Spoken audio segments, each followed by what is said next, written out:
like to invite Professor Tony Chan, Chairman of the 2006 Hang-Lung Mathematics Awards Scientific Committee, Assistant Director, Directorate for Mathematical and Physical Sciences at the National Science Foundations in the United States, and Professor of Mathematics at the University of California, Los Angeles, to come up to the stage to make some remarks. Please welcome Professor Chan.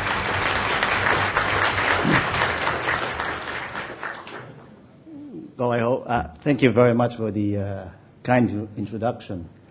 Before I begin, I have to admit, I was, as someone who is involved in funding mathematics and scientific research, it's gratifying to see someone in the senior administration here after the previous speech. He spoke so eloquently about the importance of supporting science and mathematics and how it is a long-term investment and pays off for society in the long run. So Raymond, maybe I should get a copy of your speech and give it to the politician that I work with. Okay. Yeah. But anyway, it's a great privilege for me to be standing here and to be the chair of this Hang-Lung Math Award Scientific Committee.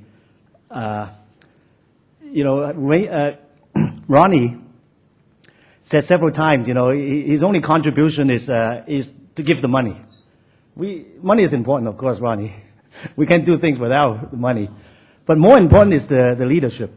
I think what Ronnie has said is a great example of public and private partnership in furthering a fundamental and cultural almost,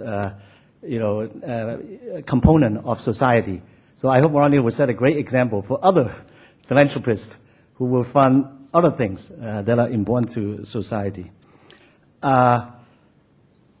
Many people have mentioned the multitudes of people who have worked to make this event successful, and I won't repeat their names. It ranges from the people from the Chinese University, many of them are good friends of mine, to the scientific committee, who came from all over the world. Some of them I know quite well, but others I sort of met for the first time. It was a privilege to actually work with them. I can tell you something by working with them on a committee that, they really took the task seriously. I can tell you that we had a long debate.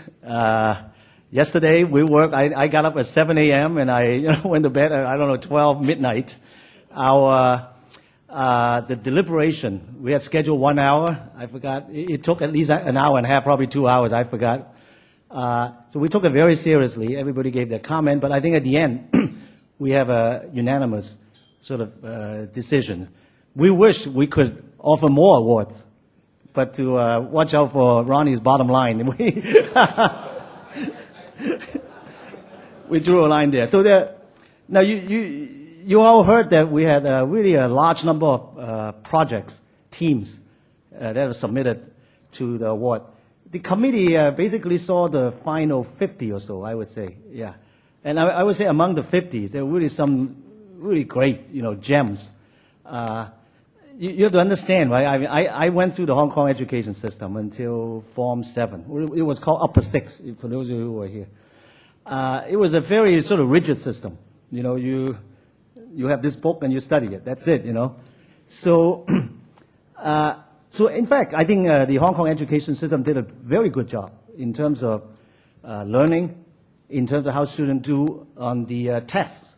In fact, Hong Kong, together with Singapore, Japan, and so on, has always been in the top 5 in all these math tests or science tests.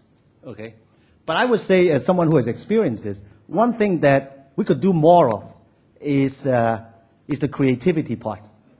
So if I remember when I was in Form 5, Form 6, the idea of research, it's not even there. Nobody mentions it.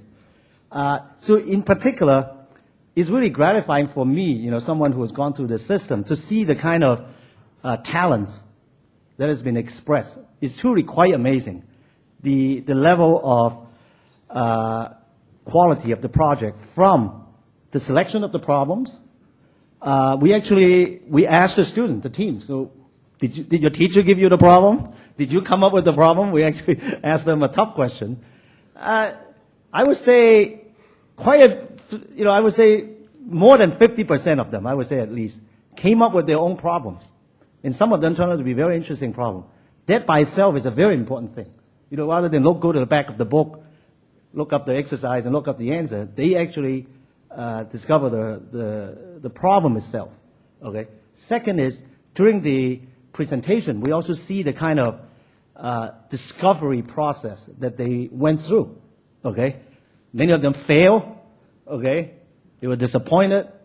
Maybe they go to a teacher for some encouragement, so the teacher deserves a lot of praise. And then for some of them, for majority of them, finally they have success. So I think this process is also very important. The presentations themselves is also very, very impressive.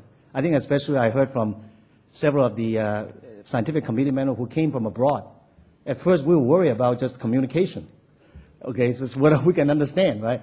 I have a personal experience to relate. I remember when at a similar age, I was interviewed by a similar group of people. Some of you remember the IIE, I think it's called. Okay, somebody nodding their head. You have to be interviewed by them on behalf of the U.S. universities. And you go to Jimsajuri somewhere in the building, 10 U.S. professors sitting there. You're a little Form 6 student. You are trembling, okay? So the student, despite, all these fears, they really did a fantastic job. I mean, we were really impressed by their performance. So let me just finish by issuing a challenge, so to speak, to the Hong Kong education system and the private philanthropists and so on. Hong Kong has always been known as the financial capital, right, of certainly Asia, maybe also one, in the world. There's no reason why Hong Kong cannot be an intellectual and cultural capital of the world as well. So thank you very much. Thank you, Professor Chen.